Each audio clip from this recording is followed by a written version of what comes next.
नमस्कार दोस्तों, जय श्री राम, जय श्री बागेश्वर धाम सरकार। तो दोस्तों, स्वागत है आपका एक बार फिर से हमारे चैनल पर एक और नई वीडियो के साथ। और आज की वीडियो में हम बात करेंगे कि घर में अगर आपके घर में मकड़ी के जाले लगे हैं, साथ ही आपका रसोई में रखा दूध, गैस के ऊपर रखा दूध बार बार उबलकर बाहर गिर जाता है, तो इसके क्या संकेत होते हैं। क्या कभी आपके हाथ में से भी कांच का गिलास दूध से भरा हुआ छूटा है? तो जानेंगे आज की वीडियो में इनके क्या संकेत होते हैं। तो चलिए देखते हैं वीडियो। तो दोस्तों, आपको तो पता ही होगा कि घर की बरकत रसोई से ही बनती है। घर की बरकत रसोई से ही आती है, साथ ही घर की बरकत रसोई से ही चली भी जाती है, क्योंकि रसोई में हम कुछ ऐसे काम करते हैं जिनसे हमारा मान सम्मान भी बढ़ता है और हमारा घर परिवार भी सुख शांति से रहता है। ऐसे ही कुछ उपाय आज की वीडियो में हम बताने वाले हैं, जिनसे अगर आप बच जाओगे तो आपका घर सुख शांति से भर जाएगा। साथ ही अगर आपके घर की रसोई में आप दूध उबाल रहे हो और दूध बार बार नीचे गिर जाता है उबल कर, तो इसके क्या संकेत होते हैं। और इसके साथ ही अगर आपके घर में जगह जगह पर जाले लगे हुए हैं, मकड़ी के जाले लगे हुए हैं, और साथ ही अगर आपकी रसोई में रखे हुए आटे में बार बार कीड़े हो जाते हैं या उनमें घुन लग जाता है, तो इसके क्या संकेत होते हैं, जानेंगे आज की वीडियो में। लेकिन उससे पहले दोस्तों, अगर आपने अभी तक हमारे चैनल को सब्सक्राइब नहीं किया तो प्लीज़ चैनल को सब्सक्राइब कर ले, ताकि बागेश्वर धाम सरकार के और भी बहुत सारे उपाय आपको देखने को मिलते रहे और अपने घर की बरकत को आप बढ़ा सकते हैं। और साथ ही वीडियो को लाइक और शेयर करना ना भूलें और चैनल को सब्सक्राइब ज़रूर करें, ताकि हम जो भी नई वीडियो बनाएं आप तक सबसे पहले पहुंचे। तो सबसे पहले बात करते हैं दूध के उबलने को लेकर। जी हाँ दोस्तों, आप घर की रसोई में दूध उबाल रहे हो और दूध बार बार आपका नीचे गिर जाता है या दूध फट जाता है, तो इसके क्या संकेत बागेश्वर धाम सरकार ने बताए हैं, जिससे घर में बरकत भी बढ़ती है। साथ ही अगर आप ये उपाय कर लेते हैं तो आपका मान सम्मान भी बढ़ने लगता है। तो आपको बता दें कि जब भी आप दूध उबाल रहे हो, आप दूध को धीमी आंच पर उबाल सकते हैं। इससे दूध फटने और दूध गिरने की संभावनाएं कम हो जाती है। साथ ही वास्तुशास्त्र भी दूध के ऊपर बहुत कुछ कहता है। वास्तुशास्त्र कहता है कि अगर आपका दूध बार बार उबल कर नीचे गिरता है तो ये आपके लिए शुभ संकेत नहीं है, क्योंकि दूध का गिरना एक अशुभ संकेत माना जाता है। साथ ही आपको बता दें कि दूध का गिरना भी एक कई तरह के संकेत पैदा करता है, कि ठंडे दूध का गिरना, जैसे गिलास में आप भरकर दूध रख देते हैं और वह गिर जाता है, तो उनका अलग संकेत होता है। और आपको तो पता ही होगा कि प्राचीन काल से ही शगुन अपशगुन माने जाते हैं। और आज हम जानेंगे दूध उबलकर बर्तन से बाहर अगर गिर जाता है तो कौन सा संकेत मिलता है। यह संकेत हमारे लिए शुभ होता है या अशुभ होता है, हमारे परिवार पर या हमारे पारिवारिक जीवन पर इसका क्या असर पड़ता है। तो आपको बता दें कि प्राचीन समय से ही हमारे धर्म में शगुन अपशगुन की घटनाएं को माना जाता रहा है। ऐसा कहा जाता है कि शगुन अपशगुन के आधार पर होने वाली घटनाओं के बारे में पता आप कैसे लगा सकते हैं। ज्योतिष शास्त्र भी इन घटनाओं का पक्ष लेता है। इसके अनुसार किसी व्यक्ति को होने वाले फायदे, नुकसान, सफलता और असफलता के बारे में पता चल जाता है। यही कारण है कि छींक आना, बिल्ली का रास्ता काटना जैसी बातों पर विश्वास रखते हैं।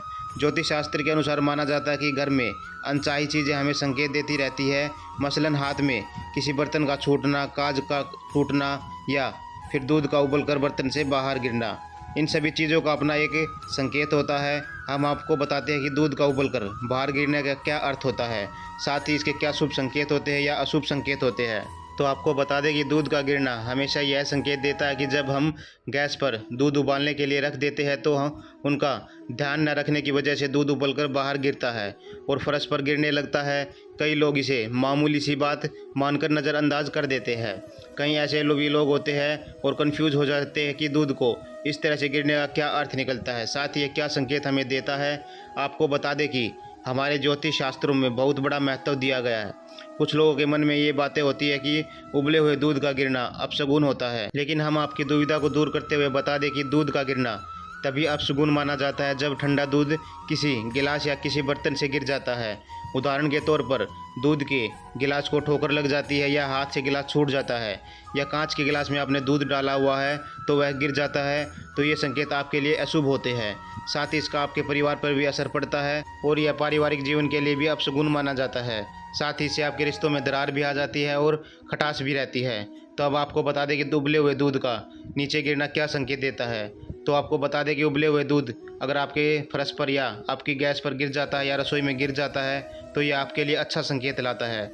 यह संकेत अच्छे होते हैं। समाचार मिलने वाला है कि आप किसी बड़े काम में लगने वाले हैं। साथ ही आपका जो भी रुका हुआ काम है वह भी पूर्ण होने वाला है। तो दोस्तों अब आपको समझ में आ गया होगा कि दूध का उबलना और उबल कर गिरना या हाथ से छूट कर गिरना क्या संकेत आपके लिए लाता है, आपके पारिवारिक जीवन पर इनका क्या असर पड़ता है। तो चलिए अब बात करते हैं घर के जालों के बारे में। जी हाँ दोस्तों, आपने अक्सर देखा होगा कि स्टोर रूम में या लिविंग रूम में भी, कई बार रसोई में भी या आपके घर के मंदिर में भी मकड़ी के जाले लगे होते हैं। आप इन पर बेशक ध्यान नहीं देते, लेकिन वास्तुशास्त्र इनके बारे में बहुत कुछ कहता है। वास्तुशास्त्र के हिसाब से अगर आपके घर में मकड़ी के जाले लगे हुए हैं तो इनके आपके क्या संकेत होते हैं, आपके जीवन पर इनका क्या बुरा असर पड़ने वाला होता है। तो चलिए सबसे पहले बात करते हैं मकड़ी के जाले अगर आपके घर के मंदिर में लगे हैं तो आपके लिए क्या संकेत देता है। तो आपको बता दें कि मकड़ी के जाले अगर आपके मंदिर में या आपके घर के मंदिर में लगे हुए हैं तो ये आपके लिए अच्छा संकेत नहीं होता है। इससे पता चलता है कि आपके घर में नकारात्मक शक्ति का वास हो चुका है, साथ ही देवी देवताओं की पूजा जितनी भी आप कर रहे हैं वह सब बेकार जा रही है। तो आपको ध्यान रखना है कि कभी भी मकड़ी के जाले घर के मंदिर में ना लगने दे। हमेशा मंदिर में साफ सुथरा रखे, वह पूजा पाठ हमेशा करते रहे। तो अब आपको बता दें कि अगर मकड़ी के जाले आपके लिविंग रूम में या आपके घर की रसोई में लगे हैं तो यह भी आपके लिए शुभ संकेत नहीं है, क्योंकि लिविंग रूम में मकड़ी के जालों का लगना रिश्तों में दरार पैदा करने वाला होता है और मकड़ी के जालों का रसोई घर में लगना अन्नपूर्णा माता का अपमान होता है। साथ ही आपको बता दें कि रसोई में कभी मकड़ी के जाले ना लगने दें, क्योंकि इसके और भी बहुत सारे नुकसान होते हैं। अगर मकड़ी आपके खाने में गिर जाती है या कोई ऐसी जीव जो आपके खाने में गिर जाता है तो खाना दूषित भी हो सकता है और वह जहरीला भी बन सकता है। तो आपको ध्यान रखना है कि घर की रसोई में कभी भी जाले ना लगने दें, क्योंकि वहीं पर आपकी बरकत आती है और आपकी बरकत चली भी जाती है। तो दोस्तों ध्यान रखें कि मकड़ी के जाले कभी भी आप बाथरूम में ना लगने दें, क्योंकि बाथरूम में मकड़ी के जालों का लगना नकारात्मक शक्ति का वास होने के समान होता है। वास्तुशास्त्र भी कहता है कि बाथरूम को हमेशा साफ सुथरा रखना चाहिए, उसमें कभी भी गंदगी नहीं होनी चाहिए। जितनी गंदगी बाथरूम में होगी वहीं इतनी ही गंदगी आपके जीवन में भी भर जाएगी। तो आपको ध्यान रखना है कि मकड़ी के जाले कभी भी आप अपनी रसोई में, अपने लिविंग रूम में, घर के मंदिर में या बाथरूम में कभी भी ना लगने दें। अगर लग भी जाते हैं तो उनके भी उपाय आप कर सकते हैं, उनको हटा सकते हैं, लेकिन आपको ध्यान रखना है कि मकड़ी को मारे बिना, मकड़ी अगर जिंदा बचती है तो उसको बाहर आप छोड़ सकते हैं और अपने घर को साफ सुथरा रख सकते हैं। वास्तुशास्त्र इनके बारे में क्या कहता है, तो साथ ही दोस्तों आपको बता दें कि वास्तुशास्त्र हर जगह काम करता है, क्योंकि वास्तुशास्त्र के हिसाब से अगर आप काम करोगे तो वह आपके लिए शुभ संकेत ही लाएगा। अगर वास्तुशास्त्र को आप नकारा करोगे तो वह आपके लिए नुकसानदेह बन सकता है। तो दोस्तों अब आपको समझ में आ गया कि घर में मकड़ी के जालों का लगना या दूध का उबल कर गिरना आपके लिए क्या संकेत लेकर आता है। तो आपको हमेशा ध्यान रखना है कि कभी भी आप ठंडे दूध को ना गिराएं, और साथ ही अगर आप कांच के गिलास में दूध पीते हैं तो हमेशा सावधानी से दूध पिए, क्योंकि कांच के गिलास में दूध का गिरना बहुत ही नुकसानदेह माना जाता है। और इसके बाद आपको बता दें कि मकड़ी के जालों का भी आपको ध्यान रखना है। रसोई में तो कम से कम कभी ना लगने दें, क्योंकि अगर कोई मकड़ी ऊपर से बनते हुए सब्जी में या दूध उबलते हुए दूध में गिर जाती है तो ये आपके लिए बहुत ही ज़्यादा हानिकारक बन जाता है। ये आपके लिए जहरीला होता है और प्राणघातक भी हो सकता है। तो आज की वीडियो में बस इतना ही। वीडियो आपको कैसी लगी कमेंट बॉक्स में ज़रूर बताइएगा।